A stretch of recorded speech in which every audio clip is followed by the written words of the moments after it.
আমাৰ দললৈও আহি আছে মানুহ, আমাৰ দললৈও বহুত মানুহ আহি আছে।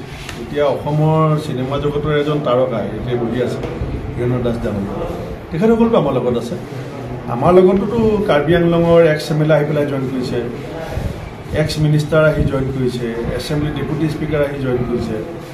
আমাৰ লগত জইন কৰাটো নেদেখুৱা, আমাৰ পৰা এজন দুজন যোৱা অহাটো চলিয়ে থাকে, এইটো গোটেই দেশতে এটা ট্ৰেণ্ড হৈছে। কালিলৈ আপোনাক ক্ষমতা লাগে, এতিয়া আপুনি কংগ্ৰেছত কেনেকৈ থাকিব? যদি আপুনি দেশ সেৱা এটা আদৰ্শগত ৰাজনীতি কৰে, ক্ষমতাই আপোনাৰ একমাত্ৰ উদ্দেশ্য নহয়, তেতিয়া আপুনি কংগ্ৰেছত থাকিব পাৰিব। যদি আপুনি ভাবে যে নহয় মোক আজিয়ে ক্ষমতা লাগিব, কালিলৈ মোক ক্ষমতা লাগিব, তেতিয়াতো কংগ্ৰেছ আজি আৰু কালিলৈ ক্ষমতাত নাই। আমাৰ দললৈও আহি আছে মানুহ, আমাৰ দললৈও বহুত মানুহ আহি আছে। এতিয়া অসমৰ চিনেমা জগতৰ এজন তাৰকা এতিয়া বহি আছে হীৰেন্দ্ৰ দাস ডাঙৰীয়া, তেখেতসকলতো আমাৰ লগত আছে। আমাৰ লগততো কাৰ্বি আংলঙৰ এক্স MLA আহি পেলাই জইন কৰিছে, এক্স মিনিষ্টাৰ আহি জইন কৰিছে, এছেম্বলি ডেপুটি স্পীকাৰ আহি জইন কৰিছে। আমাৰ লগত জইন কৰাটো নেদেখুৱা, আমাৰ পৰা এজন দুজন যোৱা অহাটো চলিয়ে থাকে, এইটো গোটেই দেশতে এটা ট্ৰেণ্ড হৈছে।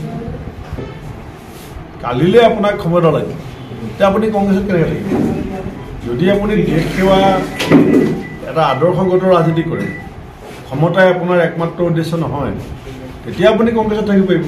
যদি আপুনি ভাবে যে নহয় মোক আজিয়ে ক্ষমতা লাগিব, কালিলৈ মোক ক্ষমতা লাগিব, তেতিয়াতো কংগ্ৰেছ আজি আৰু কালিলৈ ক্ষমতাত নাই।